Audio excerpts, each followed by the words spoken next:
The following content is provided under a Creative Commons license. Your support will help MIT OpenCourseware continue to offer high-quality educational resources for free. To make a donation or to view additional materials from hundreds of MIT courses, visit MIT OpenCourseware at ocw.mit.edu. Now, today, we're continuing with this last unit, Unit 5, continued. The informal title of this unit is Dealing with Infinity. That's really the extra little piece that we're putting in to our discussions of things like limits and integrals. To start out with today, I'd like to recall for you L'Hopital's rule.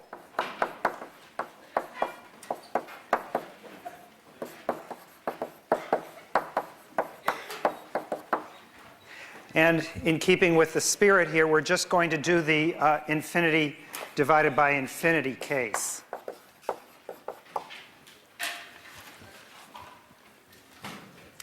I stated this a little differently last time, and I want to state it again today, just to make clear what the hypotheses are and what the conclusion is. We start out with really three hypotheses, but two of them are kind of obvious. The three hypotheses are that f of x tends to infinity, g of x tends to infinity. That's what it means to be in this infinity over infinity case. And then the last assumption is that f prime of x divided by g prime of x tends to a limit, L. And this is all as x tends to some a, some limit a. All right? And then the conclusion is that f of x divided by g of x also tends to L as x goes to a.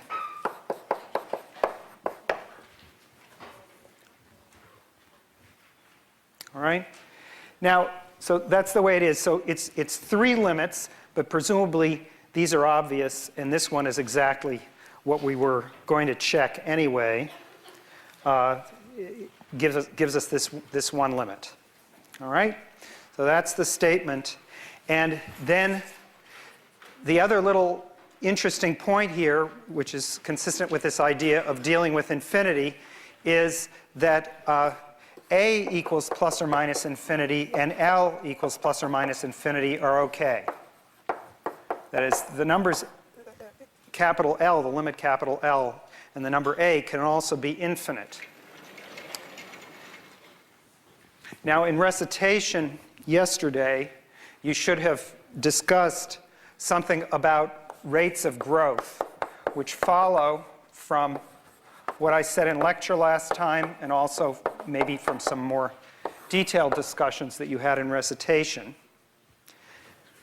And I'm going to introduce a notation to compare functions. Namely, we say that f of x is a lot less than g of x if, so this means that the limit as f of, as it goes to infinity, this tends to 0, all right? As x goes to infinity, and this would be as x goes to infinity. All right, so this is a notation, a new notation for us. F is a lot less than g. And it's meant to be read only asymptotically. It's only in the limit as x goes to infinity that this happens.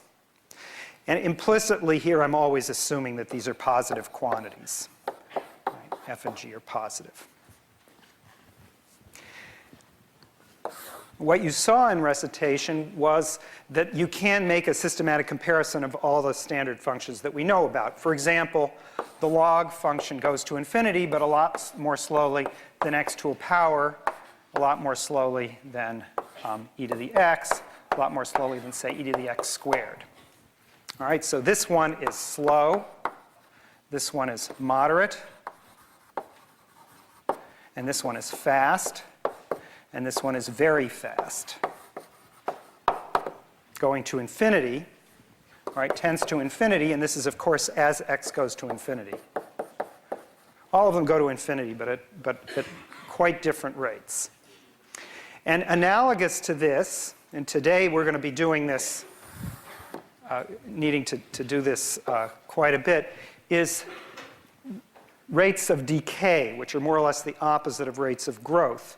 So rates of decay are rates at which things tend to zero. So the rate of decay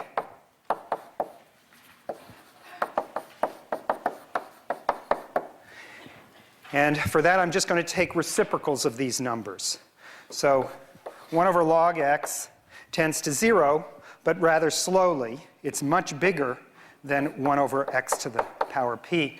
Oh, I didn't mention that this exponent p is meant to be positive. That's a convention that I'm using without saying. I should have told you that. So think x to the 1/2, x to the first power, x squared. They're all in this sort of moderate intermediate range. And then that, in turn, goes to 0, but much more slowly than 1 over e to the x, also known as e to the minus x. And that, in turn, well, this guy here goes to 0 incredibly fast. All right? E to the minus x squared vanishes really, really fast. All right, so this is a review of the L'Hopital's rule, what we said last time, and the application of it, which is to rates of growth and tells us what these rates of growth are.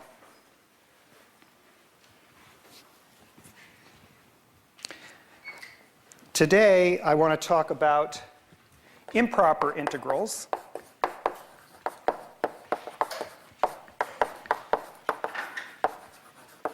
And improper integrals, we've already really seen 1 or 2 of them on your exercises, and we mentioned them a little bit briefly. I'm just going to go through them more carefully and more systematically now, and we want to get just exactly what's going on with these rates of decay and their relationship with improper integrals. So I need to understand, for you to understand on the spectrum of the range of functions like this, which ones are suitable for integration as x goes to infinity. Well, let's start out with the definition.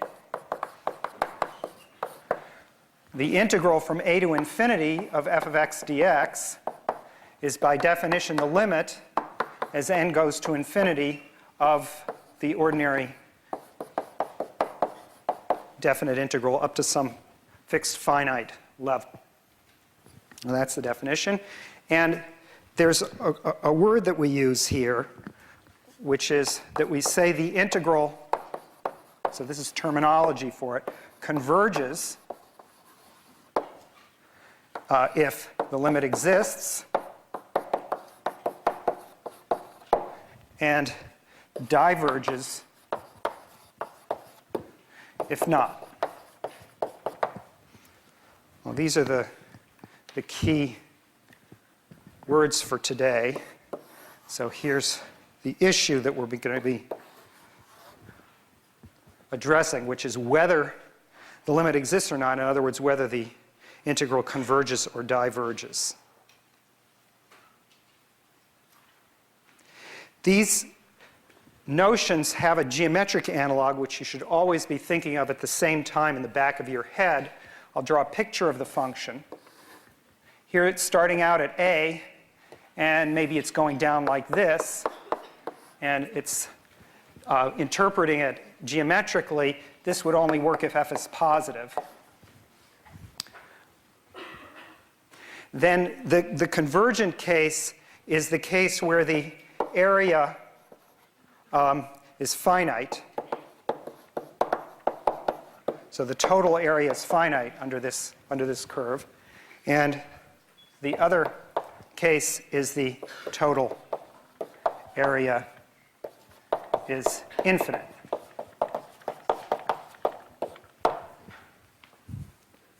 Now, I claim that both of these things are possible.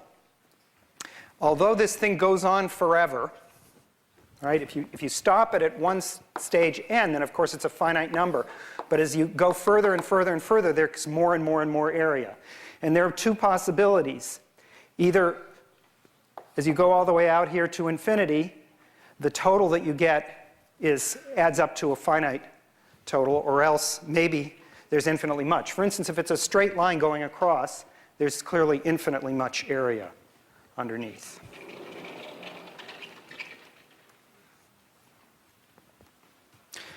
All right, so we need to do a bunch of examples, and that's really our main job for the day, and to make sure that we know exactly what to expect in all cases.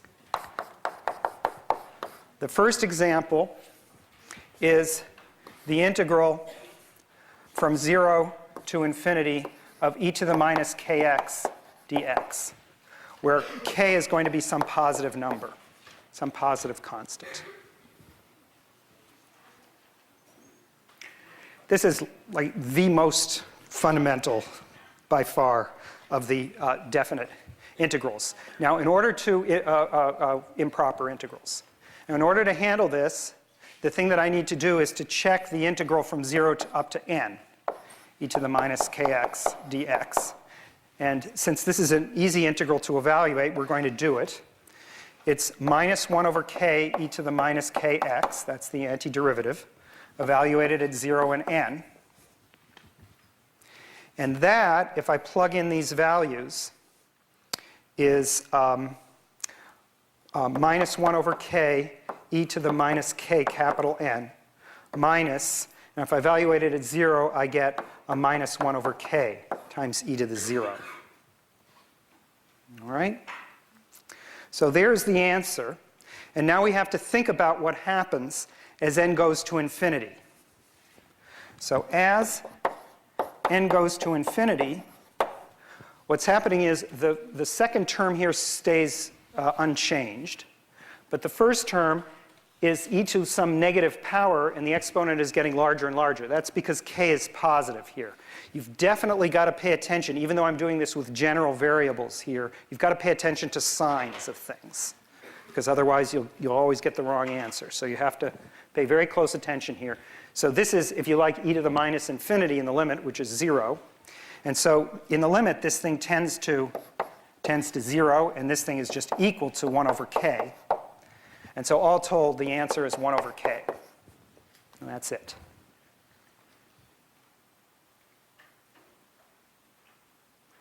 Now we're going to abbreviate this a little bit. This thought process you're going to have to go through every single time you do this, but after a while you also get good enough at it that you can make it a little bit less cluttered. So let me show you a shorthand for the same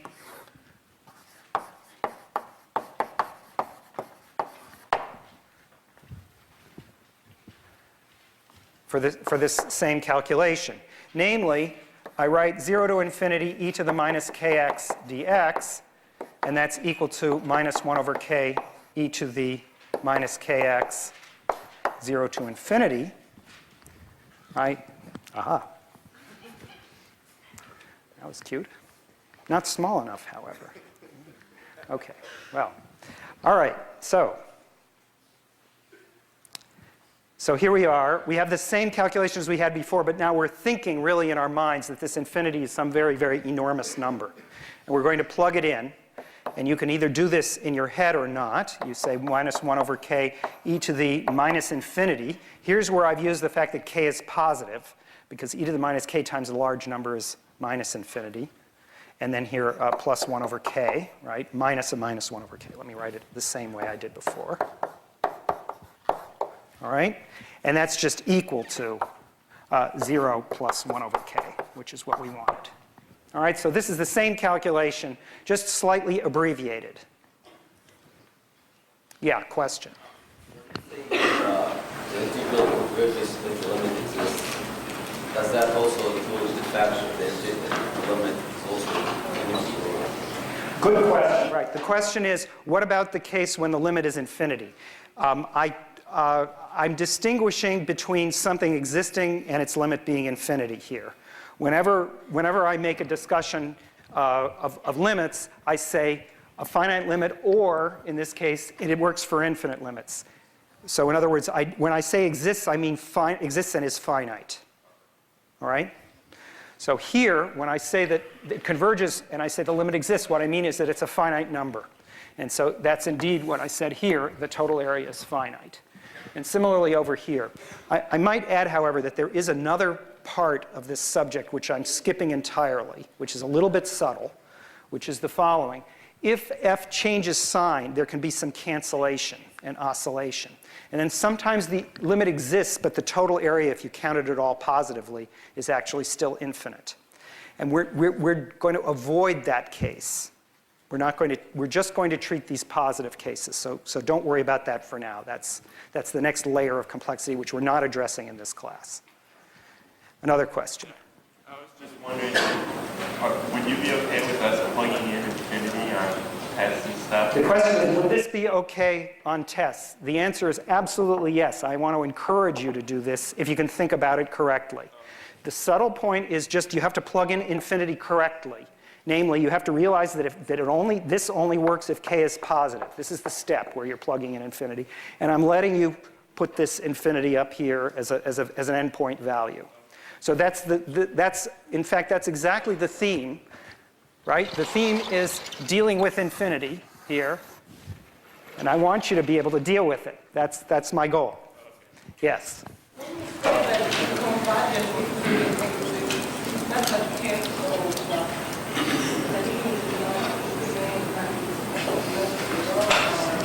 Okay, so another question is, so let's be sure here, when the limit exists, I say it has to be finite. That means it's finite, not infinite. Okay? The limit can be 0. It can also be -1. It can be anything. It doesn't have to be a positive number. All right? Other questions? All right. So we've had our first example, and now I just want to add one physical interpretation here.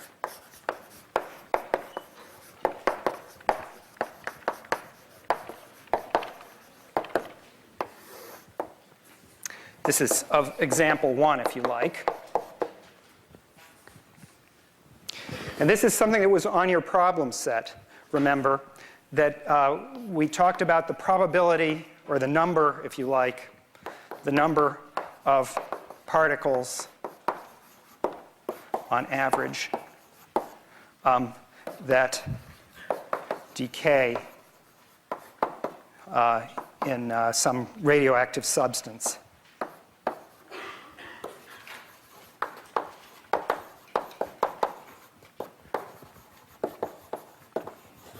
Say in time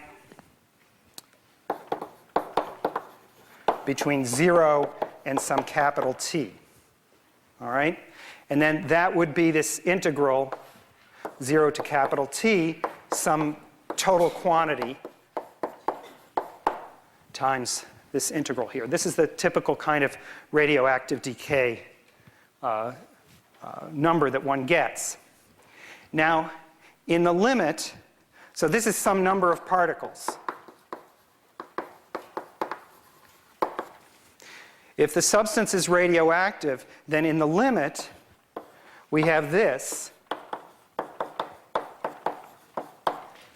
which is equal to the total number of particles. And that's something that's going to be important for normalizing and understanding. You know, how much does the whole substance, how many moles do we have of this stuff? What is it? And so this is a number that it's going to come up. Now, I emphasize that this notion of T going to infinity is just an idealization. We don't really believe that we're going to wait forever for this substance to decay. Nevertheless, as theorists, we write down this quantity, and we use it all the time. Furthermore, there's other good reasons for using it and why physicists accept it immediately, even though it's not really completely physically realistic ever to let time go very, very far into the future. And the reason is, if you notice this answer here, look at how much simpler this number is, 1 over k. than the numbers that I got in the intermediate stages here. These are all ugly. The limits are simple. And this is a theme that I've been trying to emphasize all semester, namely that the infinitesimal, the things that you get when you do differentiation, are the easier formulas. The algebraic ones, the things in the process of getting to the limit, are the ugly ones. These are the easy ones, these are the hard ones. So in fact, infinity is basically easier than any finite number. And a lot of appealing formulas come from those kinds of calculations. Another question. Shouldn't the answer to that not involve k? Shouldn't it just be a, because the total number, the initial number of particles would be a, right? The question is, shouldn't the answer be a? Well, the answer turns out to be a divided by k. Right? Which means that when you set up your arithmetic and you model this to a collection of particles, so you said it should be a, but that's because you made an assumption, which was that a was the total number of particles. But that's just false, right? This is the total number of particles, so therefore, if you want to set it up, you want to set up so that this number is the total number of particles. All right? And that's how you set up a model, is you do all the calculations and you see what it's coming out to be. And that's why you need to do this kind of calculation. All right? Now. Okay, so the main thing is, I mean, you shouldn't make assumptions about models. You have to follow what the calculations tell you. They're not lying. All right? Okay, so now, we carried this out. There's one other example which we talked about earlier in the class, and I just wanted to mention it again. It's probably the most famous after this one, namely the integral from minus infinity to infinity of e to the minus x squared dx, which turns out amazingly to be able to be evaluated and turns out to be the square root of pi. So this one is also great. And this is the one, the constant, which allows you to compute all kinds of things in probability. So this is a key number in probability. It basically is the key to understanding things like standard deviation and basically any other thing in the subject of probability. It's also what's driving these polls that tell you, within 4% accuracy, we know that people are going to vote this way or that.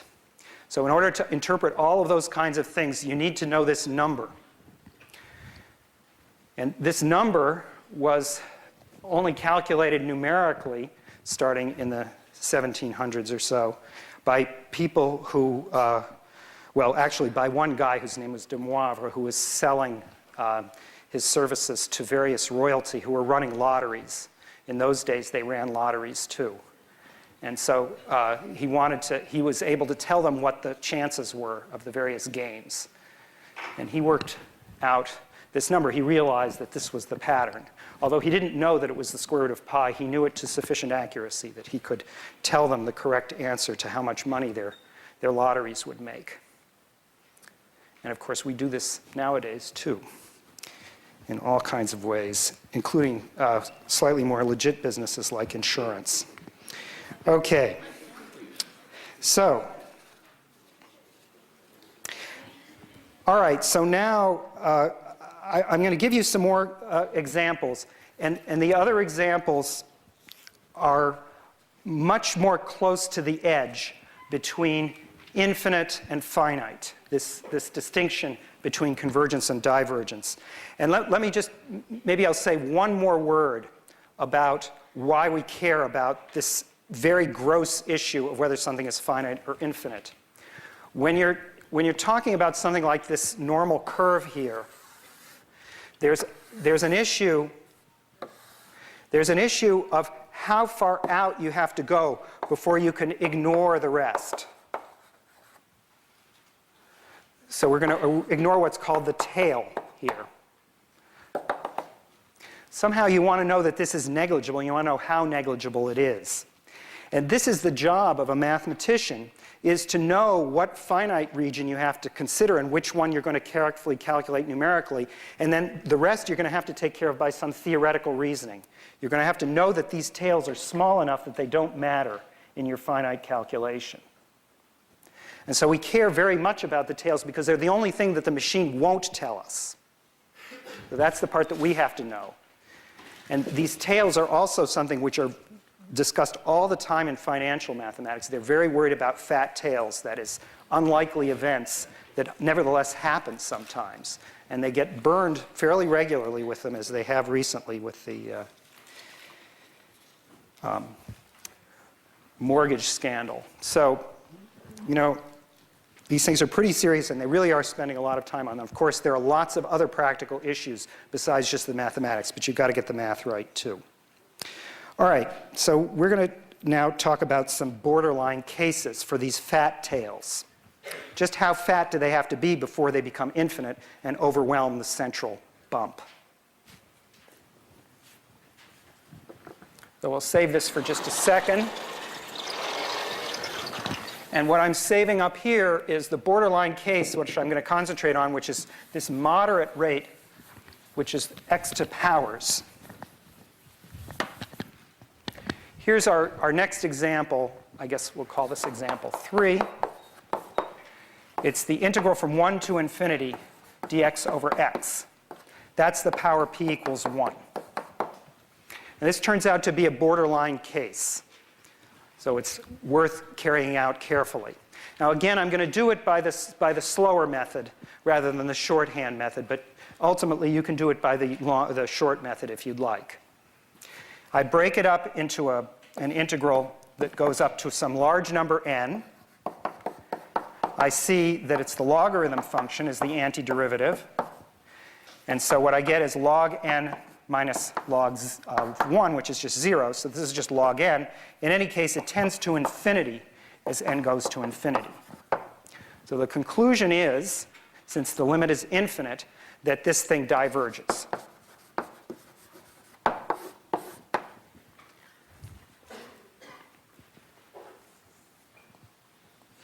Now, I'm going to do this systematically now with all powers p to see what happens. I'll look at the integral, sorry, I'm going to have to start at 1 here, from 1 to infinity dx over x to the pth power, and see what happens with these. And you'll see that p equals 1 as a borderline when I do this calculation. This time I'm going to do the calculation the hard way, but now you're going to have to think and pay attention to see what it is that I'm doing. First of all, I'm going to take the antiderivative, and that's x, this is x to the minus p, so it's minus p plus 1 divided by minus p plus 1. That's the antiderivative of the function x to the 1 over x to the p, or x to the minus p. And then I have to evaluate that at 1 and infinity. So now I'll write this down, but I'm going to be particularly careful here. I'll write it down. It's infinity to the minus p plus 1 over minus p plus 1 minus, so I plug in 1 here, so I get 1 over minus p plus 1. All right, so this is what I'm getting. Again, what you should be thinking here is this is a very large number to this power. Now, there are two cases. There are two cases. And they exactly split at p equals 1. When p equals 1, this number is 0. This exponent is 0. And in fact, this expression doesn't make any sense because the denominator is also 0. But for all of the other values, the denominator makes sense. But what's going on is that this is infinite when this exponent is infinity to a positive power, and it's 0 when it's infinity to a negative power. All right? So I'm going to say it here, and you must check this at home, because this is exactly what I'm going to ask you about on the exam. All right? This is it. This type of thing, maybe with a specific value of p here. When p is less than 1, this thing is infinite. On the other hand, when p is greater than 1, this thing is 0. So when p is greater than 1, this thing is 0. It's just equal to 0. And so the answer is 1 over p minus 1, because that's this number, minus the quantity, 1 over minus p plus 1. All right? This is a finite number here. Notice that the answer would be weird if this thing went away in the p less than 1 case. Then it would be a negative number. It would be a very strange answer to this question. So, in fact, that's not what happens. What happens is that the answer doesn't make sense. It's infinite. So let me just write this down again under here. This is a test in a particular case. And here's the conclusion. No, I'm sorry. I think I was going to write it over on this board here.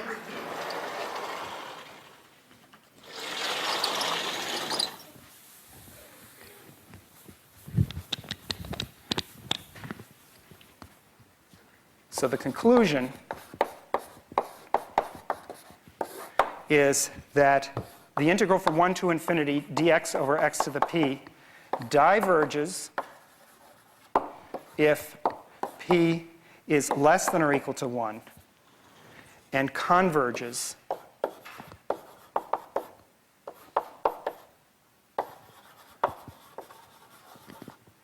if p is greater than 1. And in fact, we can actually evaluate it. It's equal to 1 over p minus 1. It's got a nice, clean formula, even.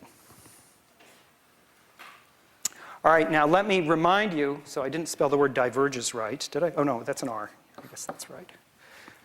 Okay. Diverges if p is less than or equal to 1. So really, I needed both of these arguments, which are sitting above it, in order to do it, because the second argument didn't work at all when p was equal to 1, because the formula for the antiderivative is wrong. The formula for the antiderivative is given by the log function when p is equal to 1, so I had to do this calculation too. This is the borderline case between p bigger than 1 and p less than 1. When p was bigger than 1, we got convergence. We could calculate the integral. When p was strictly less than 1, we got divergence, and we calculated the integral over there. And here in the borderline case, we got a logarithm, and we also got divergence. So it failed at the edge. Now this takes care of all the powers. All right. Now, there are a number of different things that one can deduce from this. And let me carry them out. So this is more or less the second thing that you'll want to do. And I'm going to emphasize maybe one aspect of it. I guess we'll get rid of this. But it's still the issue that we're discussing here, is whether this area is fat or thin. I'll remind you of that.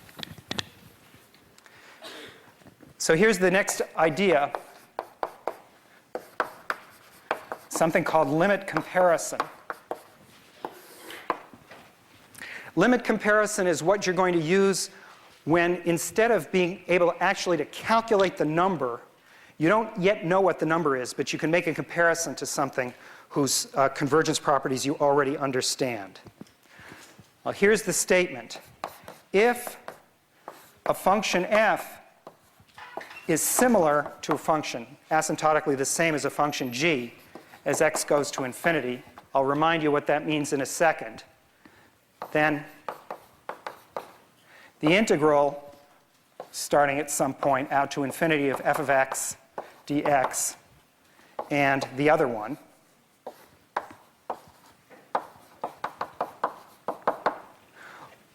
converge and diverge at the same time. So both either, let's try it the other way. Either both converge or both diverge. They behave exactly the same way in terms of whether they're infinite or not. And let me remind you what this tilde means. This thing means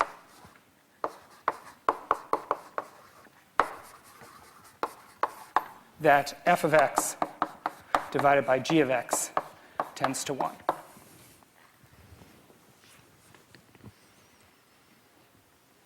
So if you have a couple of functions like that, then their behavior is the same. This is more or less obvious. It's just because far enough out, this is for large A, if you like. We're not paying any attention to what happens. It just has to do with the tail. And after a while, f of x and g of x are comparable to each other, so their integrals are comparable to each other. All right, so let's just do a couple of examples here. If you take the integral from 0 to infinity dx over the square root of x squared plus 10,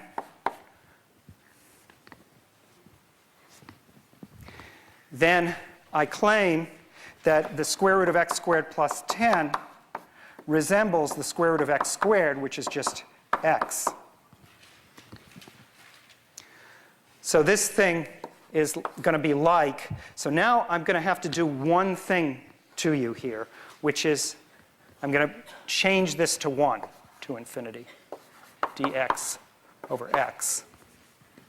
And the reason is that this x equals 0 is extraneous. It doesn't have anything to do with what's going on with this problem. This guy here, the piece of it from, so we're going to ignore the part integral from 0 to 1 dx over square root of x squared plus 10, which is finite anyway and unimportant. Whereas, unfortunately, the integral of dx will have a singularity at x equals 0, so we can't make the comparison there. All right? Anyway, this one is infinite, so this is divergent.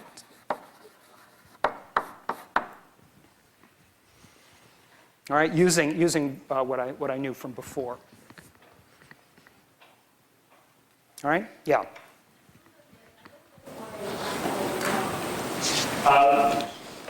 The question is, why did we switch from 0 to 1? So I'm going to say a little bit more about that later, but let me just make it a warning here,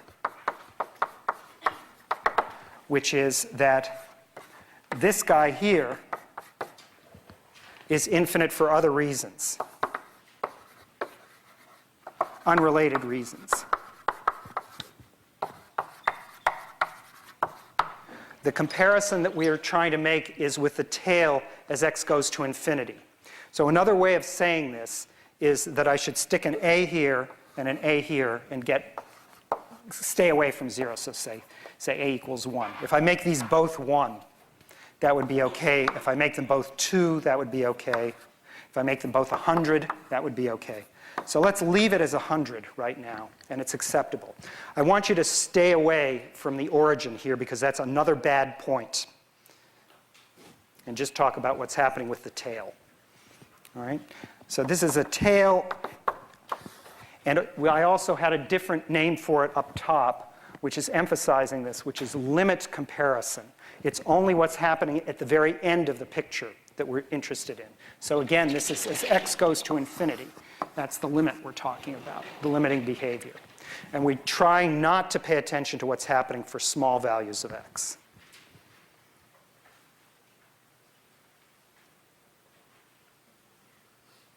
So to be consistent, if I'm going to do it up to 100, I'm ignoring what's happening up to the first 100 values.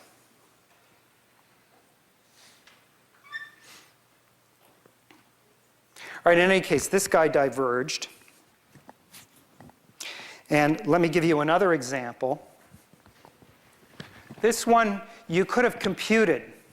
This one you could have computed, right? Because it's it's a quadratic, a square root of quadratic, so there's a trig substitution that evaluates this one. The advantage of this limit comparison method is it makes no difference whether you can compute the thing or not. You can still decide whether it's finite or infinite fairly easily. So let me give you an example of that.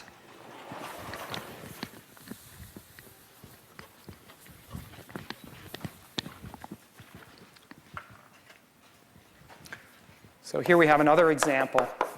We'll take the integral dx, square root of x cubed plus 3, let's say, for the sake of argument. All right, from 0 to infinity. Let's leave off. Let's make it 10 to infinity, whatever. All right. Now this one is problematic for you.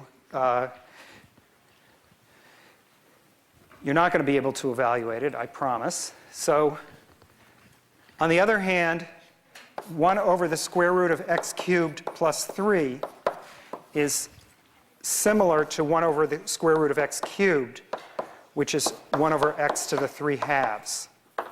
So this thing is going to resemble this integral here,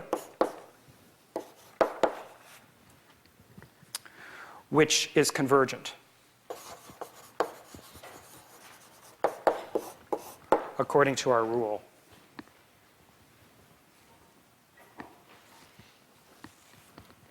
All right. So those are the more or less the main ingredients. Let me just mention one other integral, which was the one that we had over here, this one here. If you look at this integral, of course, we can compute it so we know the area is finite. But the way that you would actually carry this out, if you didn't know the number and you wanted to check that this integral were finite, then you would make the following comparison. This one is not so difficult. First of all, you would write it as twice the integral from 0 to infinity of e to the minus x squared dx. So this is a new example here. So, and we're just checking for convergence only, not evaluation. And now I'm going to make a comparison here.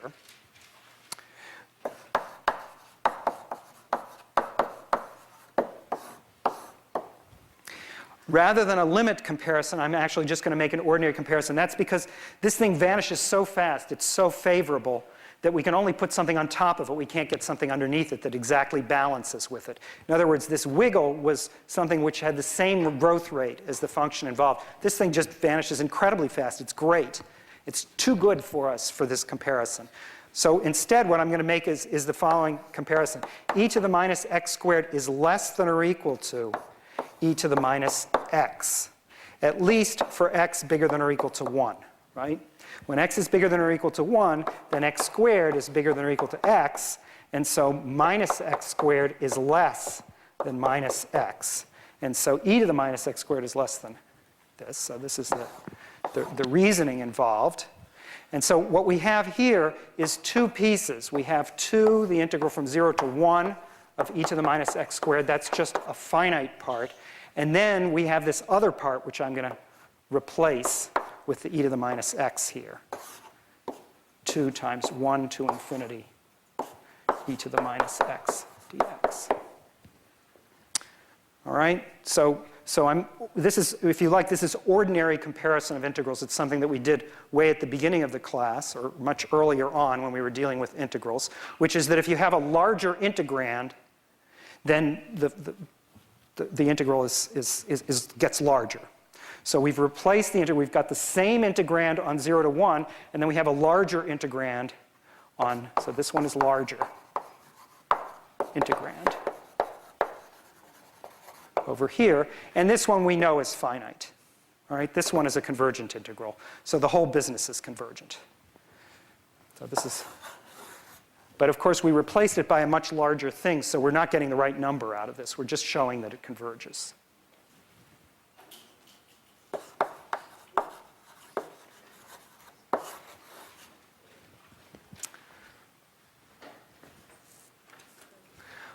All right, so these are the main ingredients. As I say, once the thing gets really, really fast decaying, it's relatively straightforward. There's lots of room to show that it converges. All right. Now, there's one last item of business here which I have to promise you, which I promised you, which had to do with dealing with this bottom piece here. Okay? So I have to deal with what happens when there's a singularity. This is known as an improper integral of the second type.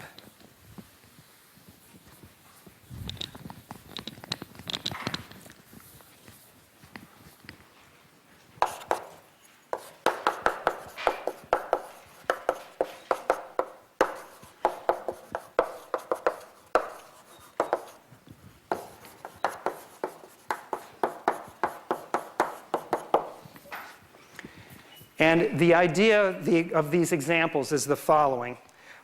You might have something like this, something like this, or something like this. All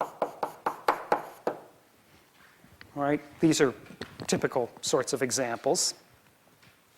And before actually describing what happens, I just want to mention, so first of all, the key point here is you can just calculate these things and plug in 0 and it works and you'll get the right answer, all right? So you'll figure out that it turns out that this one will converge, this one will diverge, and this one will diverge. That's what will turn out to happen. However, I want to warn you that you can fool yourself, and so let me give you a slightly different example. Let's consider this integral here. All right, the integral from -1 to 1 dx over x squared. If you carry out this integral without thinking, what will happen is you'll get the antiderivative, which is minus x to the minus 1, evaluated at -1 and 1. And you plug it in, okay? And what do you get? You get -1, 1 to the power -1, minus -1 to the -1. There's a lot of -1s in this problem. Okay, so that's -1, and this one, if you work it all out, as I sometimes don't get the signs right, but at this time I really paid attention, all right? It's -1. I'm telling you that's what it is, all right? So that comes out to be -2. Now, this is ridiculous. This function here